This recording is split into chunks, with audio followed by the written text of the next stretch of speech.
Welcome to the Marshall News and View Show. I'm Elaine Conyers, and my guest today is Glenn Olson, who is the Marshall Public Works Director. And we are going to be looking at the Highway 23 Saratoga conflict section, and we're going to give you a little back history, as well as further on in the show we're going to look at the actual placement of that overpass bridge. So I think you'll find this really, really interesting. Glenn, if you'll start telling us what's happening on the screen. Thank you, Elaine. Yes, we're pretty excited to see the progress that we've got.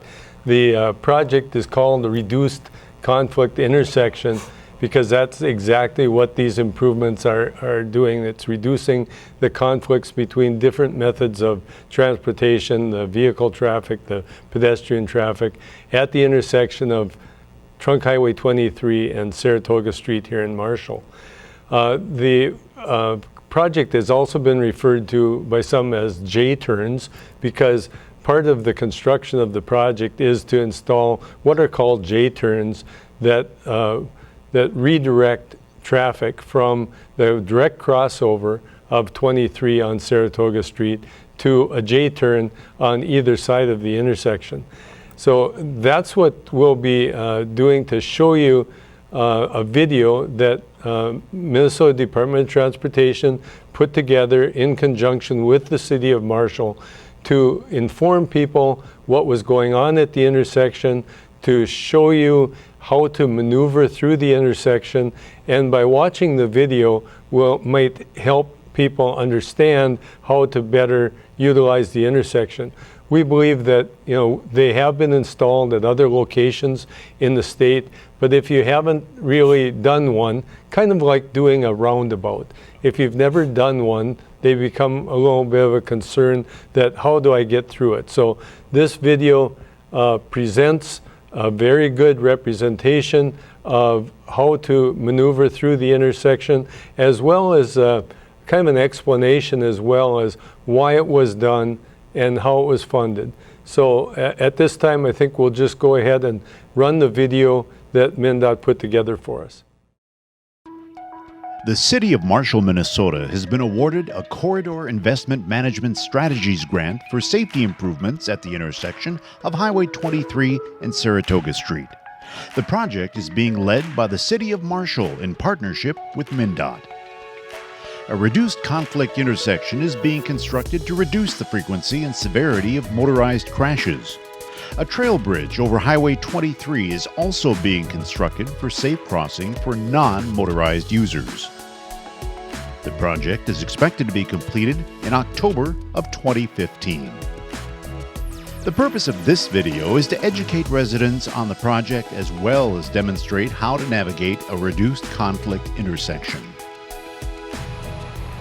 Well, there's a reduced conflict intersection being constructed at Saratoga and Highway 23, which is really part of our long-term strategy of improving the intersection safety along Highway 23 in the City of Marshall.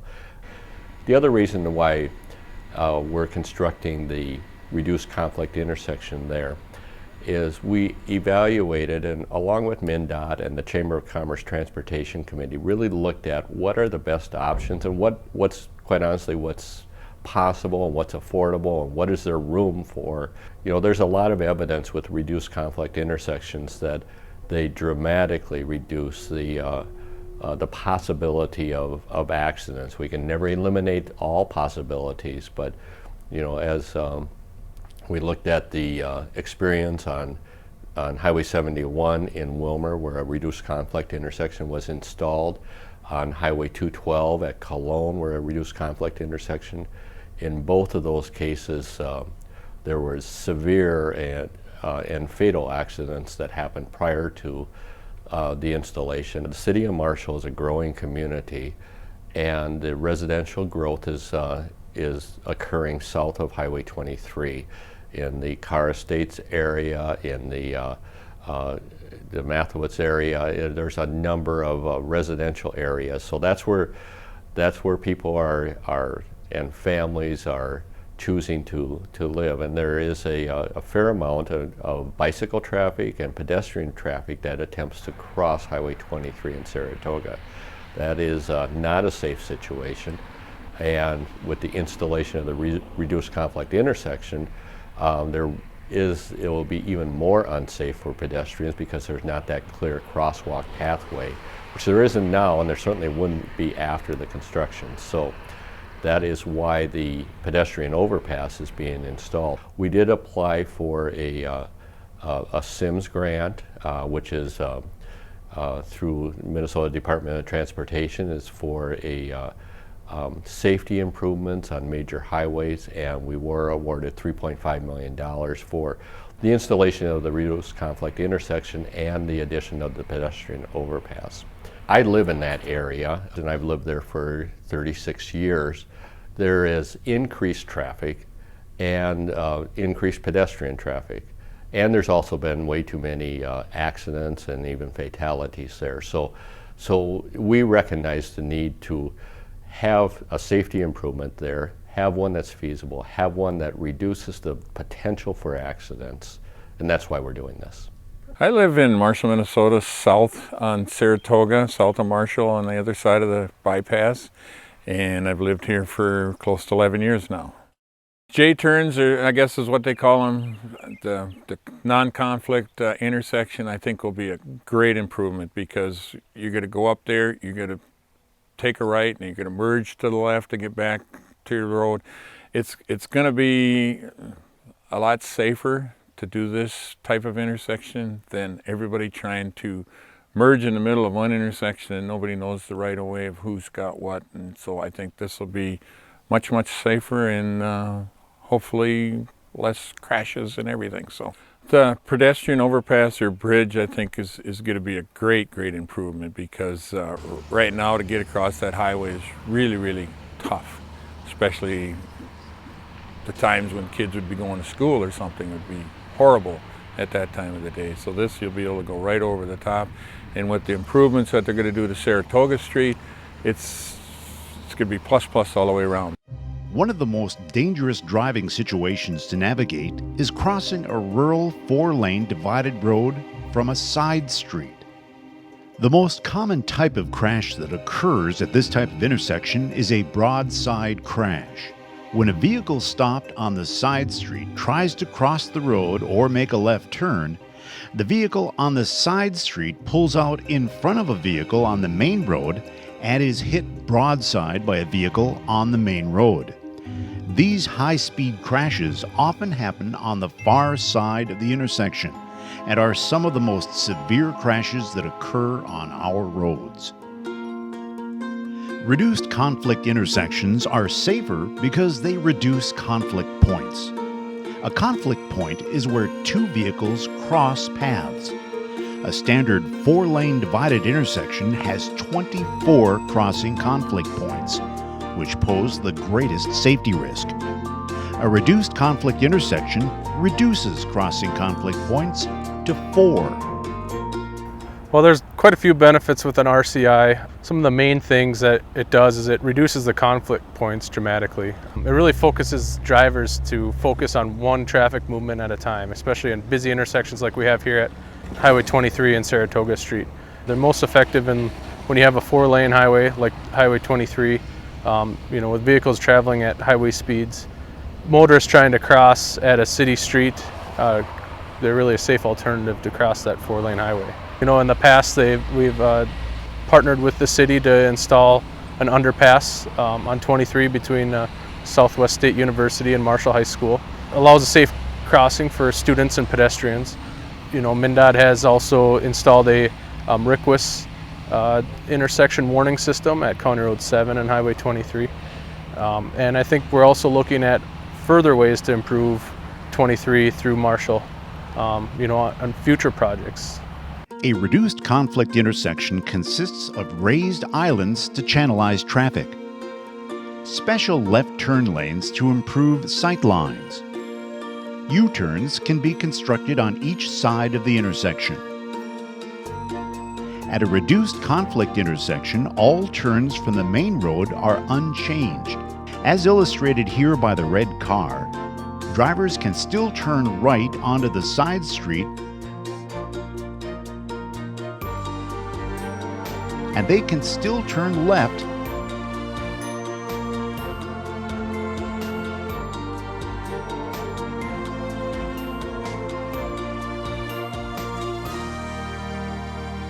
Drivers who want to make a left from the side street will turn right onto the main road, merge to the left, and make a U-turn.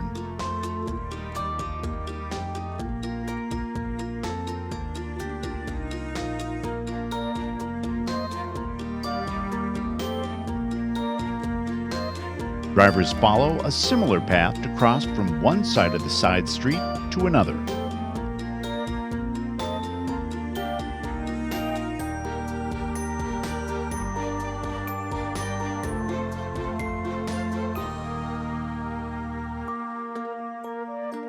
We typically construct reduced conflict intersections because they significantly reduce fatal and serious injury crashes. And they do that for a few reasons. One of the main reasons is that we greatly reduce the number of conflict points between vehicles. And we define conflict points as locations where motorists will cross other motorist paths. The other part of that is that a reduced conflict intersection eliminates the highest risk maneuvers at an intersection. It's those crossing traffic, the minor leg crossing across the major highway, or them taking a left. And because of the right turns and having to make a U-turn, it fully eliminates those highest risk maneuvers. Since the reduced conflict intersection has been constructed in Wilmer in 2010, at the intersection of County Road 24 and Business 71, there have been no serious or fatal injury crashes. Reduced conflict intersections on a nationwide look have been shown to reduce fatal and serious injury crashes by 80 to 90%. In addition to being safer for motorists, RCIs are designed to accommodate large trucks. In standard intersections, most medians are not wide enough to store these large vehicles, forcing them to find a safe gap from both directions. Eliminating this difficult maneuver is another benefit of the reduced conflict intersection. For more information on the project and reduced conflict intersections, please visit the City of Marshall's website at marshallmn.com or MnDOT's website at dot.state.mn.us/D8.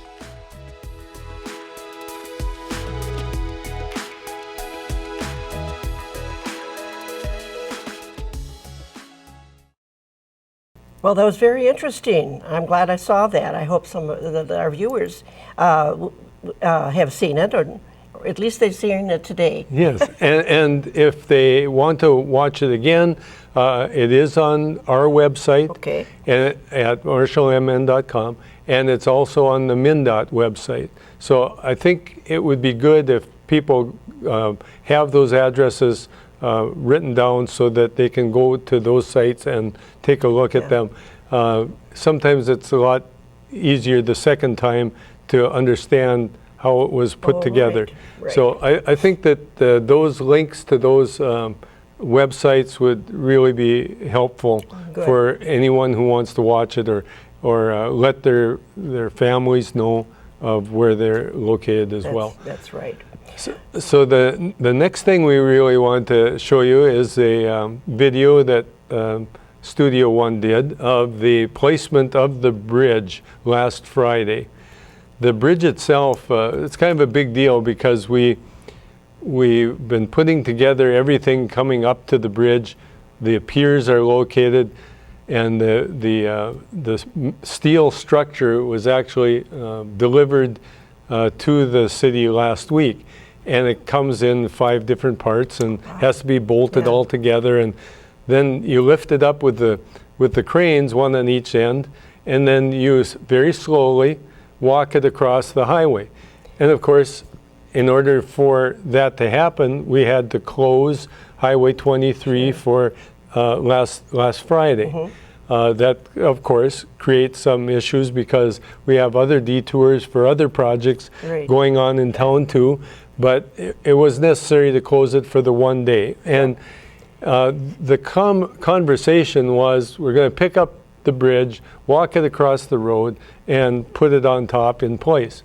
That's a real short sentence. That takes quite a while to do. Yes, I'm because sure. you have to walk it across and then set it down on the ground again, turn the cranes perpendicular to the bridge, lift it up again, haul it further forward, lift it up again, swing it over the top of the two structures.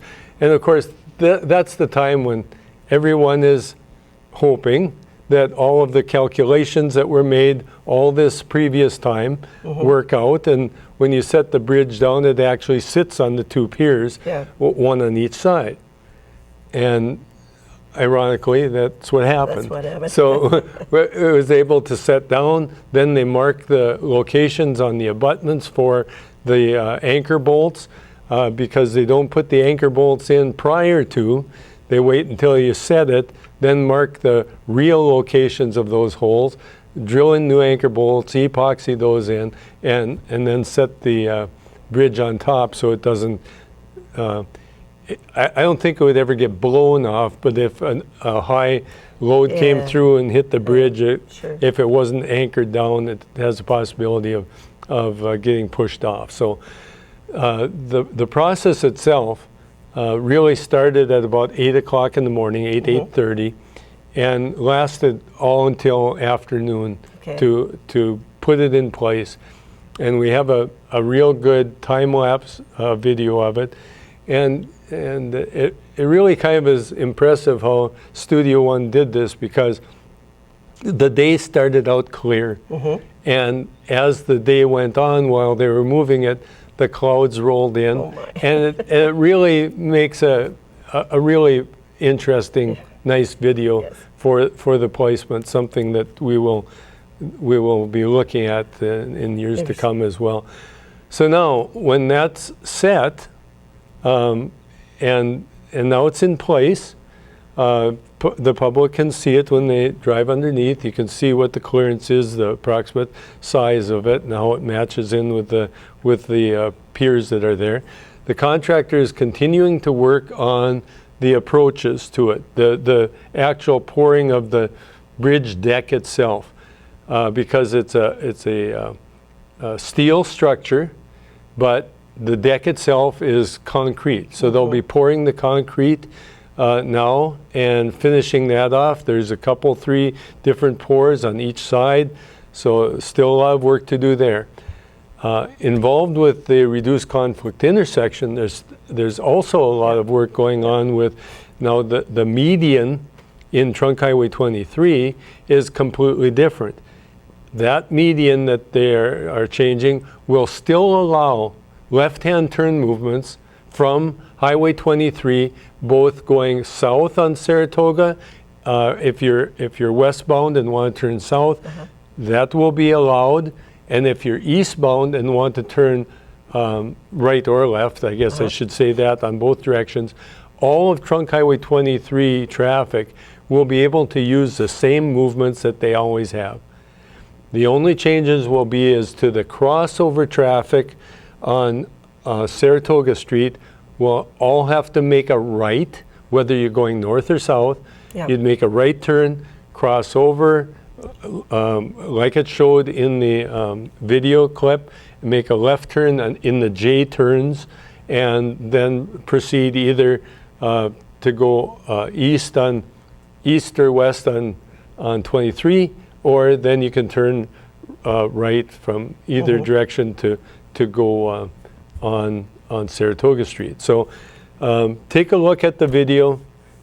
I think those are the kinds of things that need to still get constructed yet before it's open, but we would expect to be opening the facility towards the early part of October. Oh, really? And so that's not very far away. No, that's wow. That's really coming along. Yes. There'll still be a lot of work probably behind the curbs, doing the approaches to the pedestrian overpass.